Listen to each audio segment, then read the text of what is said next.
성경을 펴면은 복 이야기가 참 많습니다. 복으로 가득 찬 책이 성경이다 이렇게 말해도 과언이 아닐 정도예요. 창세기 12장에서 하나님께서 이스라엘 민족을 처음 만나 주시는데요. 이스라엘 민족의 조상이 누구예요? 믿음의 조상이라고도 하는 아브라함이죠. 그렇죠? 아브라함. 그 아브라함을 부르실 때 이렇게 말씀하세요. 내가 너를 큰 민족으로 만들고 내게 복을 주어 내 이름을 크게 할 것이니 내가 복의 근원이 될 것이다. 이렇게 말씀하세요. 또 성경의 마지막 책인 요한계시록의 정말로 마지막 장에 가면은 생명나무를 취할 권리를 가지며 문들을 통해 도성을 들어가려고 자기의 옷을 빠는 사람들은 복이 있다. 이렇게 복으로 끝나요. 정말로 성경이란 책은 복으로 시작하고 복으로 끝나는 것 같아요. 예수님께서 산 위에 올라가서 제자들과 많은 무리들을 가르친 것을 뭐라고 하냐면 산상수훈이라고 하는데요. 뭐 어떤 사람은 산상보훈 이렇게도 말합니다. 산 위에서의 가르침 이런 뜻인데 그 바로 산상수훈을 시작하는 게 바로 복이에요. 특별히 마태복음 5장의 8복입니다. 8가지 복, 8복이죠. 일단 그 8복을 읽고 시작하도록 하겠습니다. 마태복음의 5장의 3절부터 12절까지인데요. 큰 소리로 같이 한번 읽겠습니다. 시작. 복되도다. 마음이 가난한 사람들은 하늘나라가 그들의 것이다. 복되도다. 슬퍼하는 사람들은 그들에게 위로가 있을 것이다. 복되도다. 온유한 사람들은 그들은 땅을 유업을 받을 것이다. 복되도다. 의에 줄이고 목마른 사람들은 그들은 배부를 것이다. 복되도다. 자비로운 사람들은 그들은 자비를 받을 것이다. 복되도다. 마음이 깨끗한 사람들은 그들은 하나님을 볼 것이다. 복되도다. 평화를 이루는 사람들은 그들은 하나님의 아들들이라 불릴 것이다. 복되도다. 의를 위해 핍박을 받는 사람들은 하늘나라가 그들의 것이다. 복되도다. 나 때문에 사람들의 모욕과 핍박과 터무니없는 온갖 비난을 받는 너희들은 기뻐하고 즐거워하라. 하늘에서 너희들의 상이 크다. 너희들보다 먼저 살았던 예언자들도 그런 핍박을 당했다. 지금 읽으신 것은 총 10개의 절입니다. 그런데 왜 8복이죠? 그래서 어떤 사람들은 이거를 뭐 10복이다 이렇게 말하는 사람도 있는데 그 마지막에 있는 10절, 11절, 12절을 하나로 봅니다. 10, 11, 12절 합해서 하나로 보면 총 8복이 되는 거죠. 그러니까 읽어보셨으니까 아시겠지만은 8복은 참 좋은 말이긴 한데요. 뭐 복이 8개나 되니까요. 근데 그게 그 8복이 과연 나에게 적용될 수 있는 그런 말인가? 여긴 또 의문이 좀 생기는 거예요. 그러니까 생각해 보면은 선뜻 그렇다고 말하기가 좀 어려울 수 있어요. 왜냐하면 표현이 이렇게 돼 있거든요. 어떤 사람들은 이런 복이 있다. 근데 그거는 사람들이 내가 되어야 되는데 그 세 번째 복에 보면 온유한 사람들이라고 돼 있어요. 온유하세요? 또 다섯 번째 복에 보면 자비로운 사람들이라고 돼 있어요. 자비로우세요? 마음이 깨끗하세요? 의를 위해서 핍박을 받고 계세요? 이런 사람들이 복을 받는 데잖아요. 그러니까 복은 좋은데 그런 사람이 과연 나인가? 이것에 대해서는 우리가 의문이 생기는 거예요. 그래서 이 8복은 새해 복 많이 받으세요. 뭐 이런 느낌과는 많이 다른 거예요. 8복은 우리에게 읽으면 읽을수록 우리에게 무력감을 줍니다. 읽으면 읽을수록 나는 안 되나? 자신의 그 철저한 무력함이죠. 그걸 느끼게 되는 거예요. 난 정말 부족한 사람이구나. 이걸 느끼게 된다고요. 사실 이 8복에서 복되도다 하는 것은 사실은 기독교인들, 크리스천들에게 적용이 되는 거예요. 이 크리스천들에게 이 8복의 특징이 모두 사실 나타나야 된다는 건데요. 그렇게 써놓으신 거예요. 예수님께서 그러라고 그렇게 생각하라고 크리스천에게 적용하라고 말씀하신 거예요. 그런데 현실은 어떤 거예요? 그 8복이 우리 삶에 발현될 수 있도록 우리가 더욱 믿음을 쌓아가야 하는 것이지 사실은 저희에게는 아직은 부족하죠. 우리는 아직 온유하지 않아요. 우리는 아직 자비롭지도 않잖아요. 그러니까 우리가 앞으로 그렇게 계속 변화해 나가서 팔복을 모두 받을 수 있는 그런 사람이 되어야 한다라고 예수님께서 말씀하시는 거예요. 근데요, 사실은 팔복 중에 몇 개가 그 사람들 중에 몇 사람의 기질이 여러분에게 해당이 됐어요. 사실은요, 팔복은 원래 우리 게 아니었어요. 우리가 태어나면서부터 가지고 있었던 복은 하나도 없었던 거예요. 우린 전혀 이런 사람들이 아니었었어요. 그러니까 우리도 모르게 하나님을 인격적으로 만났을 때 그 성령의 사역에 의해서만 우리 안에 생겨나는 것들이 바로 이 팔복의 특징인 거예요. 그러나 이 팔복의 특징이 다 나타나는 어떤 사람이 있다면 그 사람을 사람들이 와, 사람 좋다. 와, 저 사람 참 성격 좋아. 그렇게 말해서는 안 될 거예요. 이 팔복이 다 나타난다는 건 사실은 하나님과의 관계가 좋다는 거거든요. 여기서의 복은 다분히 복을 주시는 하나님과의 관계를 말하고 있는 거예요. 근데 저는 이런 생각 해보는 건데요. 팔복이야말로 그 크리스천과 넌 크리스천, 기독교인과 비기독교인을 나누는 아주 절대적인 기준이 된다. 전 그렇게 좀 생각이 돼요. 우리가 팔복처럼 그리고 뒤에 이어지는 산상수훈의 가르침처럼 그렇게 살게 되었을 때 세상은 우리를 보면서 충격을 받아요. 야, 어떻게 저런 사람들이 다 있냐? 그러면서 슬슬 교회에 대해서 예수 그리스도의 복음에 대해서 궁금해하고 그 사람들이 교회 안으로 들어오게 되는 거예요. 사실 전도는 그렇게 하는 거거든요. 교회 좀 나가. 안 나가요. 그렇게 되는 거 아니죠. 이 세상은 왜 그렇게 세상과 교회가 다르냐? 편협하다. 이렇게 말하지만 사실은 교회가 세상과 절대적으로 다를 때 오히려 그들이 와요. 비슷하니까 안 오는 거예요. 여기도 세속화되어 있고 세상도 세속적이니까 비슷하니까 안 오는 거예요. 그러니까 조롱하는 거예요. 완전히 다르면, 절대적으로 다르면 오히려 온단 말이에요.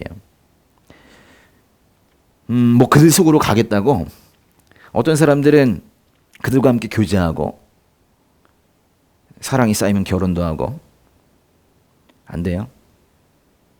그들과 함께 운동하고 안 돼요. 그들과 함께 술을 마셔주면 옵니까? 안 와요. 이 팔복의 특징이 우리 크리스천들에게 나타나야지, 그래야지 그 사람들이 다르구나 그러면서 온단 말이에요. 비슷하면 안 와요. 못 들어옵니까 여기를? 비슷한데. 다른 동아리도 많고 요즘에 유튜브에 얼마나 재밌는 게 많아요. 안 와요. 여기 왜 옵니까? 다르니까 오는 거예요. 팔복은 마음이 가난한 사람들로 시작을 합니다. 그래서 의를 위해서 핍박을 받는 사람들로 끝이 나요. 그게 1복부터 8복까지가 그래요. 근데 잘 보세요. 마음이 가난한 사람들, 첫째 복과 그 의를 위해 핍박을 받는 사람들, 그게 마지막 복을 받는 사람들인데 그들이 받는 복이 다 뭐래요? 하늘나라가 그들의 것이래요. 마음이 가난하고 의를 위해서 핍박을 받는 사람들이 가는 곳이 바로 하늘나라 천국입니다. 팔복의 핵심부터 말씀드리는 거예요. 팔복의 핵심은 바로 여기 있는 거예요. 천국 가는 거, 하늘나라 가는 거. 그것이 팔복의 가장 큰 복이며 궁극적인 복이며 예수님께서 말씀하시고자 하는 것이 바로 이 영적인 복이에요. 팔복에 시작하는 그 5장 3절을 다시 한 번만 읽어보도록 하겠습니다. 시작. 복되도다 마음이 가난한 사람들은 하늘나라가 그들의 것이다.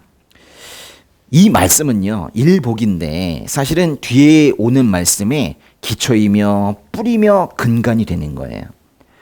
마음이 가난해져야지 그 다음에 슬퍼할 수도 있고 그래야 온유해질 수도 있기 때문에 그런 거예요. 그러니까 이 일복이 매우 중요한 거예요. 근데요, 마음이 가난하다는 게 뭐예요? 여러분 마음이 가난하십니까? 그냥 가난한 거 아니에요? 예. 마음이 가난하다는 것은 사실은 속을 비워놓는 거예요. 속이 텅 비어있는 게 이게 바로 마음이 가난한 거예요. 그러고 보니까 마음이 가난한 것도 같다. 그렇죠? 예, 요즘에 참 찬바람 불면서 속이 휑한 그런 느낌이 드는데 마음이 가난한 것 같기도 해요. 근데요, 여기서 지금 마음이 가난하다는 것은 마음이 가난해져서 이 속이 텅 비어야지 다른 것으로 채울 수 있기 때문에 마음이 가난하다 이렇게 표현한 거예요. 마음이 가난해서 텅 비어 있을 때 그 안에 복을 채우라는 거예요. 비워지지 않으면은 채울 수가 없습니다. 어떤 사람이 참된 기독교인으로 성장해 가기 위해서는 반드시 허물기가 필요해요. 부서지는 게 필요해요. 그래야지 다시 세워지는 거예요. 마음이 가난해지기 전에는 은혜가 없어요. 그 삶에 은혜가 없어요. 아주 당당하고 센 사람 있죠. 평생 그렇게 살다 보면 마음이 가난해지지 않아요. 은혜가 없어요. 컵이 비워져야 맑은 물을 채울 수 있는 거예요. 또 마음이 가난해지기 전에는 상당히 마음이 인색해요. 마음이 가난해지지 않으면 부유한 건데요. 오히려 부유한 마음을 가지고 있는 사람이 더 인색하다고요. 마음을 나누려고 하지 않아요. 그래서 더 인색해져요. 또 마음이 가난해지기 전에는 예수 그리스도께서 얼마나 귀하신 분인지 몰라요. 십자가의 사건이 얼마나 엄청난 것인지도 깨닫지 못해요. 그러면서 구원을 자기 힘으로 이뤄보려고 그래요. 구원의 산이 있는데 어떻게든 거길 자기 힘으로 올라가려고 그래요.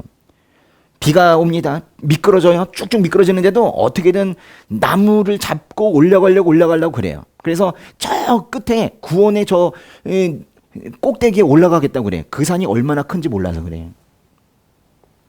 구원의 산이 얼마나 큰지 모르기 때문에 그렇게 혼자 바둥바둥 거리고 있는 거예요. 누가복음 6장 20절에서는 너희 가난한 사람들은 복이 있으니 하나님 나라가 너희의 것이다 라고 아주 비슷한 구절이 있는데요. 여기에는 마음이 가난하다고 표현하지 않았어요. 마태복음에서는 마음이 가난하다 그랬는데 누가복음에서는 그냥 가난하다 그랬단 말이에요. 양쪽에서 쓰인 그 가난하다는 표현은 사실 뭐 조금 부족한 정도가 아니라 그 잘 것도 제대로 없는 그 노숙자라고 하죠. 거의 그 정도 신세가 되어 있는 그 정도 가난을 말하는 거예요. 정말 아무것도 없는 거죠. 그러나 마태복음의 말씀은 뭐 마음의 가난이고 누가복음의 가난은 그건 재정적인 가난이다. 이렇게 나눌 필요는 없는 거예요. 여기서는 모두 영적인 문제를 다루고 있는 거예요. 우리는 마음이 가난해져야 되는 거예요. 그래야 천국을 살면서 천국에서 살게 앞으로도 그렇게 되는 거예요. 그런데요. 그렇다 하더라도 마음이 가난하다는 게 뭔지 조금 이미지가 명확하지 않은 것 같아요. 그래서 마음이 가난하다는 것을 설명하기보다 어떤 게 가난한 것이 아닌지부터 먼저 설명을 좀 드릴게요. 소심한 거 있죠. 그거는 마음이 가난한 게 아니에요. 예수 믿으면요. 오히려 물불 가리지 않죠. 미래가 보장된 사람들은 겁이 없어요. 예수를 믿으면 오히려 당당해집니다. 저 보세요. 조금이라도 당당하잖아요. 예? 단순한 패배감도 그것도 가난한 게 아니에요. 무슨 일만 주어지면은 저 못해요. 그건 겸손한 것도 아니고 가난한 것도 아니에요. 그건 아무것도 아니에요. 그냥 못하는 거야. 또 용기가 부족한 거 있죠. 이것도 마음이 가난한 게 아니에요. 사람들과 잘 만나지 않는 거, 혼자 있는 거, 지나치게 죄송스러워하는 거, 죄송합니다 이런 거, 또 지나치게 수줍어하는 거, 얼굴 빨개지는 거, 이것도 마음이 가난한 게 아니에요. 마음이 가난해져야지 뭐 이렇게 이제 또 뭐 다짐을 하면서 세상에서 떠나요. 그래가지고 고행을 하고 또 육신을 괴롭히고 막 그래요. 사막으로 갑니다 막. 그런 것도 가난한 게 아니에요. 오히려 그 고행하는 사람들은요, 마음이 가난해지기보다 그 안에 내가 가득 차요. 그러니까 마음의 또 가난은 자기 부정과도 좀 다른 거예요.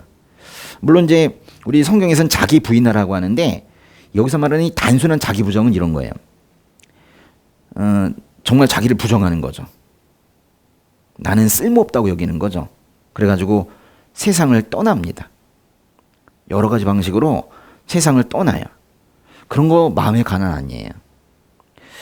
그러니까 마음의 가난은 그런 것들이 아니라 자기의 의를 떠나는 거예요. 자기의 의를 떠나는 거. 그게 마음이 가난한 거예요. 더 어렵다, 그죠?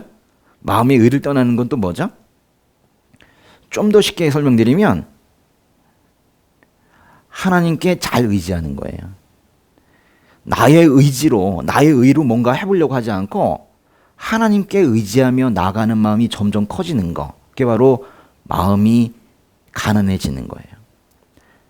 자기로 똘똘 뭉친 게 아니라 내 속엔 내가 너무도 많아. 그런 거 말고요. 하나님이 가득 찬 거 있죠. 하나님께 의지하는 마음이 점점 커지는 거. 그게 바로 마음이 가난해지는 거예요. 그러니까 성령 충만하지 않으면 아무것도 할 수가 없어요. 하나님이 돕지 않으시면은 나는 아무것도 제대로 할 수가 없다. 이런 게 건강한 무력감이에요.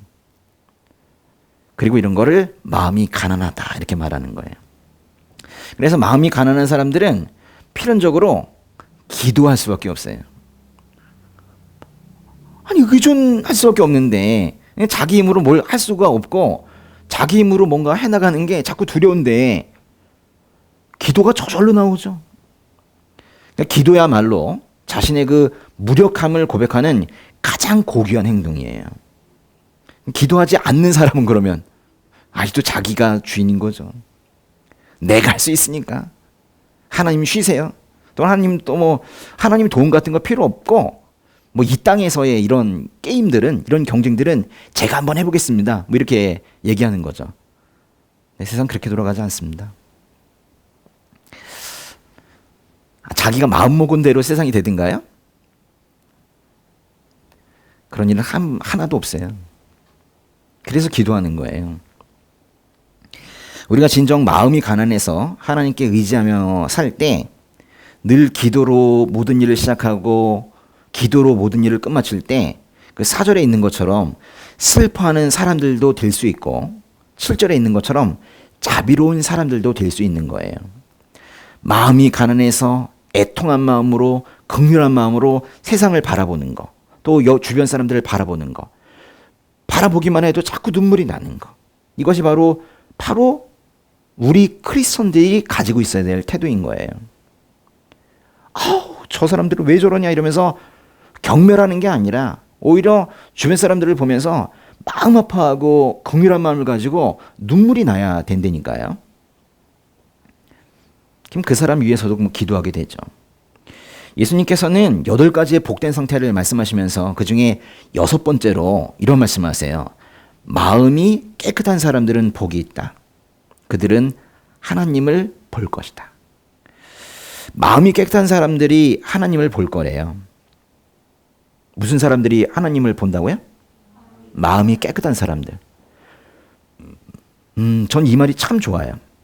팔복 중에서 이 말씀이 가장 기억에 선명하게 남아요. 물론 개역계 중에서는 마음이 청결하다 그랬어요. 청결한 사람, 청결하다, 깨끗하다 같은 표현인데요. 예수님은 결코 몸이 깨끗한 사람은 하나님을 볼 수 있다 이렇게 말씀하지 않으셨어요. 또 행동이 깨끗한 사람, 옷이 깨끗한 사람 하나님을 볼 수 있다 그러지 않으셨어요? 마음이 깨끗한 사람이 복이 있고 하나님을 보게 될 것이라고 그렇게 말씀하신 거예요. 그런데요, 도대체 또 마음이 깨끗하다는 건 또 뭐예요? 그 마태복음 5장 8절 지금 보셨는데 거기에서 깨끗하다라는 그 표현은 그 마태복음 23장에도 있는데요. 예수님께서 그 형식주의에 빠진 종교인들을 꾸짖으면서 이렇게 말씀하세요. 마태복음의 23장 26절인데요. 한번 읽어볼까요? 눈먼 바리새파 사람들아 먼저 잔속을 깨끗이 닦으라. 그래야 겉도 깨끗해질 것이다. 여기 그 깨끗하다는 거 있잖아요. 이게 바로 팔복에 나오는 깨끗하다는 건데 이게 무슨 뜻이에요? 정말로 이 종교적인 형식적인 종교주의에 빠진 이런 사람들에게 먼저 잔속을 깨끗이 닦으라. 정말 잔을 닦으라는 겁니까? 아니에요. 여기서도 마음의 청결함을 얘기하는 거예요. 마음을 깨끗이 하라. 양쪽이 다 그 말을 하고 있는 거거든요. 마음이 깨끗해야 하나님을 볼 수 있는 거예요. 거꾸로 말하면 마음이 깨끗하지 못하면 하나님을 볼 수 없는 거예요. 마음이 어두워지면은 영적인 시력에 장애가 생겨서 하나님을 볼 수 없게 되는 거예요. 하나님을 볼 수 없으니까 하나님의 약속을 신뢰할 수도 없고, 하나님께서 주시는 은혜와 축복도 누릴 수가 없고, 하나님께서 사용하신다고 해도 잘 모르고 하나님께 기도도 하지 못하죠. 마음이 깨끗하지 못하면 하나님을 못 보기 때문에 하나님의 역사하심도 보지 못하기 때문에 그래서 기도를 못하는 거예요. 또 마음이 불결하면, 마음이 깨끗하지 못하면 상황도 잘못 봐요. 어떻게든 오해해요. 아주 오해 전문가가 되죠. 그리고 마음이 불결한 상태에서는 자신의 영혼에 해로운 판단을 하게 돼요. 예배와 멀어지고 말씀과 멀어지고 믿음의 공동체와 멀어지게 돼요. 자기 영적인 생활에 전혀 도움이 안 되는 쪽으로만 치달아 가는 거예요. 그러면 마음은 더 불결해져요. 결국 생활도 점점 타락해가고 일은 잘 안 됩니다. 이것이 교회를 떠나서 망가지는 사람들의 일반적인 수순이에요. 나중에 알고 끝까지 모르는 사람도 있고 그렇게 되죠. 전 그거를 계속 교회 안에서 그걸 보면서 너무 가슴이 아픈 거예요. 교회를 떠나서 잘 살아보려고 했던 것 같아요, 다들. 근데 사실은 그렇지 않거든요. 우리 마음속에는 그림판이 있는데요. 이 깨끗한 그림판에 복음을 그려 넣어야 그게 깨달아지고 그 명확한 복음 그림을 가지고 걷고 서고 공부하고 일하고 사업하고 항시 그 복음을 떠올리면서 살아갈 수가 있는 거예요. 근데 오물이 묻은 더러운 그림판에 복음을 그려 놓는다는 것은 처음부터 어려운 일일 뿐더러 어찌어찌 그 더러운 그림판에 그림을 그렸다 하더라도 그 복음의 이미지가 명확하지 않은 거예요. 막 다른 것들과 섞여가지고 지저분하죠. 어디부터 어디까지가 복음인지 알 수가 없고. 사실은 그런 사람에게는 복음이 들어가지 않은 거나 마찬가지 현상이 나타나요. 그래서 같은 자리에서 복음을 들어도 누군가는 삶이 통째로 변화하고, 그러나 어떤 사람은 전혀 삶의 변화가 생기지 않는 거예요. 복음이 똑같지 않습니다. 또 마음이 깨끗하지 못하다는 것은 이런 뜻이기도 해요. 두 마음을 가졌다. 한 마음은 하나님을 경배하는 마음이에요. 그래서 분명히 하나님 경배하는 마음으로 예배도 나와요. 말씀도 읽어요. 그런데 하나는 세속적인 마음이 이 안에 또 있는 거예요. 그 두 마음을 모두 가지고 사는 사람들이 있어요. 그 마음이 깨끗하지 못한 거예요. 요즘 우리가 이제 열왕기상 강해를 통해서 솔로몬을 만나고 있는데요. 솔로몬은 참으로 위대하고 괜찮은 그런 인물인데도 불구하고 그에게도 나뉘어진 마음이 있었어요. 하나님을 위해서 성전을 지으면서도 자기를 위한 왕궁은 더 길게 더 정성을 들여서 그렇게 지었죠. 그런 모습을 우리가 본 거예요. 근데 그 위대하다던 이 솔로몬이 그 정도인데 우리는 도대체 어떤 상태냐는 거예요. 두 마음을 품은 자들에게는 말씀이 잘 들어가지 않습니다. 복음을 이해하지도 못하고 복음을 살아내지도 못해요. 복음을 살아낸다는 게 뭐예요? 복음을 살아낸다는 것은 아주 큰 의미가 있지만 그 대표적인 것은 죄에 대해서 혐오감을 느끼는 거예요. 그런 반면에 동시에 죄의 용서에 대해서는 감사함을 느끼는 거예요.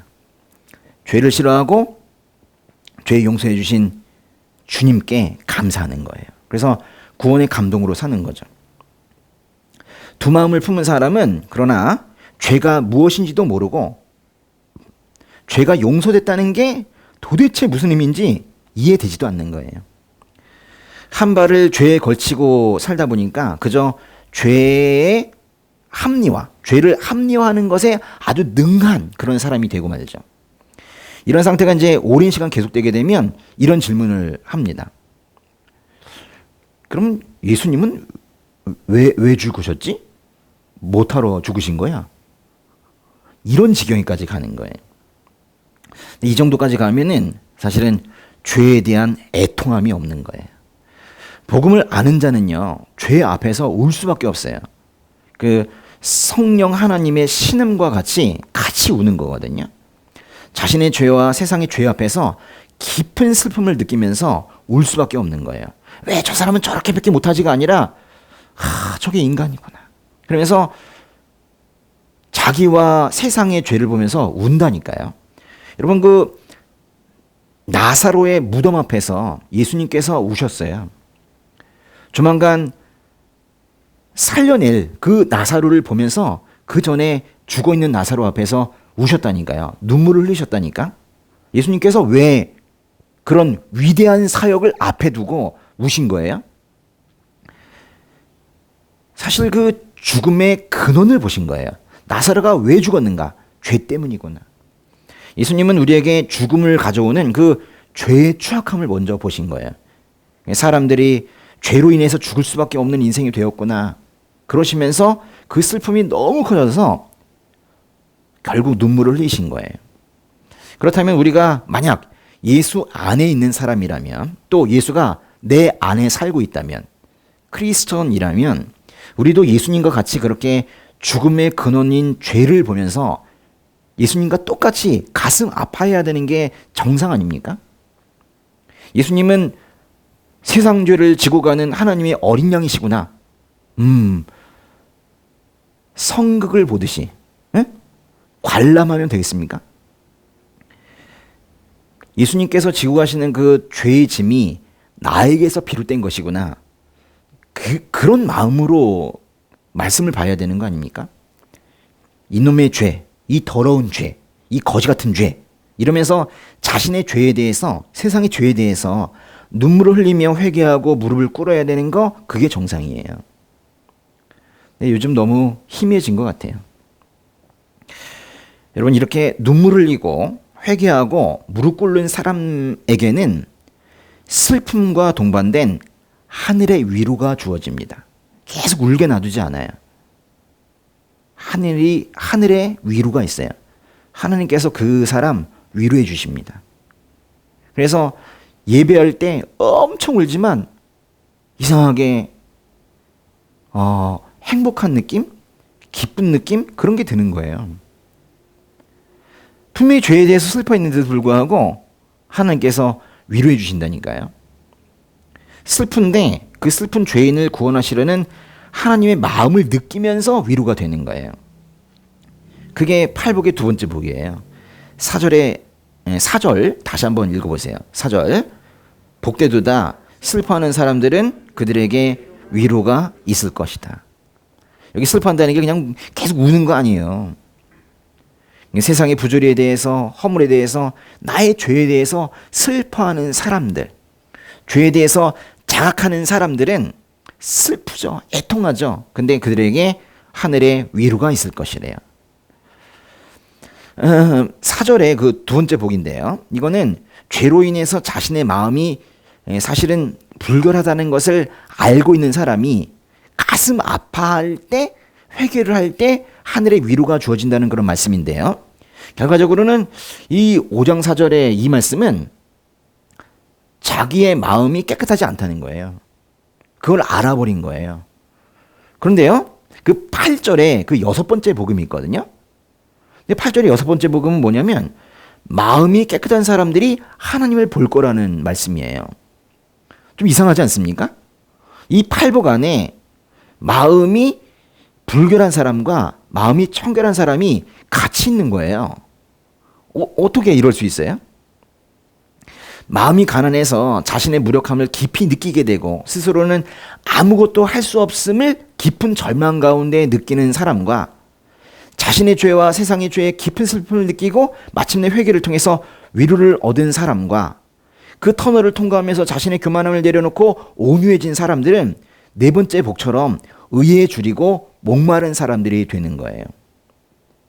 이렇게 이 6절까지 다 통과한 사람들에게 주어지는 게 7절 이후의 그 복들이에요. 6절을 넘어서면 자비로운 사람으로서 하나님의 자비를 받을 것이고 마음이 깨끗해져서 하나님을 부를 것이고 평화를 이루는 사람이 되어서 하나님의 아들들이라 부를 것이고 마침내 하늘나라에 들어간다는 얘기예요. 6절까지 즉 제 4복까지 굳이 정리한다면 이런 내용이에요.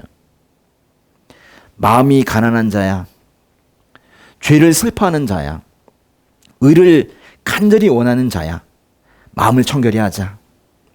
예수님처럼 죄 없고 흠 없는 삶을 살기 위해서 노력해보자. 예수님 닮은 삶을 한번 살아보자. 안 된다고 하지 말고 너의 변화된 삶이 하나님께 기쁨이 되어야 하지 않겠냐. 너의 변화된 삶이 세상에 충격을 줘야 되지 않겠냐. 이런 얘기예요. 여러분을 의심하거나 또는 미워하던 그 누군가에게 여러분이 예수의 향기를 느끼게 해야 되는 거예요. 주변에 믿지 않는 사람들에게 여러분이 예수님 대신 다가가야 된다니까요. 그러려면 우리 우선 이 속에 더러운 것들을 제거해야 돼요. 탐욕, 음란, 비방 이런 것들을 제거하세요. 사실 습관이 죄를 가중시키는 거예요. 빨리 끊어내셔야 돼요. 거짓도 제거하세요. 정직한 마음을 가져야 됩니다. 그리고 사실 우리 마음의 심각한 더러움 중에 하나는 사실 위선이에요. 위선자는 결코 하나님을 볼 수 없어요. 종교적 위선이 있어요. 잘 믿는 척. 그런 건 아주 큰 위험 요소예요. 아주 위험해요. 제가 예전에 책을 한번 읽었었는데 근데 이 한글이 잘 기억이 안 나네. 근데 영어로는 뭐냐면 toxic face거든요. toxic 이게 독이 있는 face 믿음 그런 게 있었어요. 그게 다 위선을 말하는 거예요. 그게 믿음의 위선적인 믿음을 가지고 있는 사람은 더 위험하다. 심지어 독이다. 응? toxic face다. 그런 말이 있었어요. 마음이 깨끗하지 못한 최악의 상태는 또 있어요. 뭐냐면 하나님 조롱하는 거예요. 여러분 그러진 않으시죠? 창조주 하나님, 나에게 생명 주신 하나님, 나의 안고 서고 말하고 생각하는 것을 모두 아시는 하나님, 나의 아픔 아시고 나의 모든 것을 아시는 하나님을 조롱하는 것은 사실 있을 수도 없는 일인데 그런 걸 버젓이 하고 있는 사람들도 일부 있대요. 근데요, 주의하셔야 되는데 하나님을 조롱한다는 게 하나님께 삿대질을 하면서 욕하는 거를 얘기하는 건 아니에요. 그건 뭐 너무 당연한 건데 우리는 뭐 사실 그러진 않잖아요. 근데 하나님의 영광과 존귀와 능력이 있어서 그 찬양받기 합당하신 그분의 만약에 계획과 능력을 의심한다면 그게 바로 하나님 조롱하는 거예요. 나를 위한 계획도 하나님께서 가지고 계실까? 의심이죠. 나도 이끌어 주실까? 하실 수 있나? 능력이죠. 근데 그런 거를 의심하는 것도 역시나 하나님을 조롱하는 거예요. 쉽게 말하면 하나님을 가지고 계산하는 거죠. 하나님이 하실 수 있나? 내가 해야 되나? 하나님이 하실 수 있나? 돈으로 해결해야 되나? 하나님이 하실 수 있나? 뭐 사람이 힘을 합치면 되지 않나? 참으로 이런 식으로 사람들은 하나님과 그 세상의 그 하찮은 것들을 많이들 비교해요. 정말로 강단에서 할 말은 아니지만 미칠 노릇이에요. 비교 대상이 되는 걸 비교해야 되는데 그렇지가 않은 거예요. 여러분, 하나님은 여러분의 중심을 보세요. 여러분의 마음을 보세요. 안쪽을, 내면을 보십니다. 거칠해하지 마세요. 위선적이 되지 마세요. 겉과 속이 다르게 살지 마세요. 두 마음 품지 마세요. 하나님과 피조물을 두고 계산하지 마세요. 마음이 깨끗한 사람이 되세요. 순전하게 믿으세요. 순수하게 믿으세요. 마음이 어디지? 마음과 눈은 연결되어 있어요. 마음이 깨끗한 사람의 시야가 깨끗한 거예요. 그러면 하나님을 볼 수 있어요. 두 눈으로 직접 보게 됩니다. 먼저 자연에서 하나님의 창조를 보게 되죠. 역사에서 하나님께서 무엇을 하셨는지 그 경륜도 보게 됩니다. 마음이 깨끗한 사람들은 역사를 봐도 달리 보여요. 하나님 앞에 무릎 꿇은 자들이 누구인지 보게 돼요. 야, 저 사람 정말 하나님의 사랑이 크구나.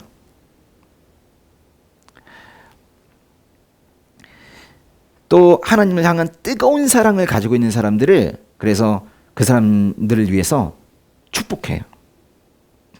저 사람에게 복 주세요. 그렇게 얘기하죠. 질투하지 않습니다. 그리고 공감을 하고 같이 뜨겁게 되는 거예요.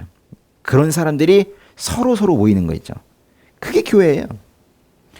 하나님을 향한 사랑으로 뜨겁게 달구어진 그 솥단지처럼 아주 뜨거운 김이 푹푹 나는 거 있죠.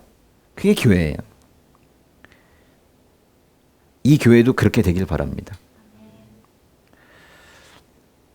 마음이 깨끗한 사람들은 자연에서도, 교회에서도, 역사에서도 하나님께서 하신 일과 하나님을 보게 되는 거예요. 그런 사람이 세상 속에서 평화를 이루는 사람들이 되기도 하고 마침내 나중에 하늘나라에 들어가는 거예요.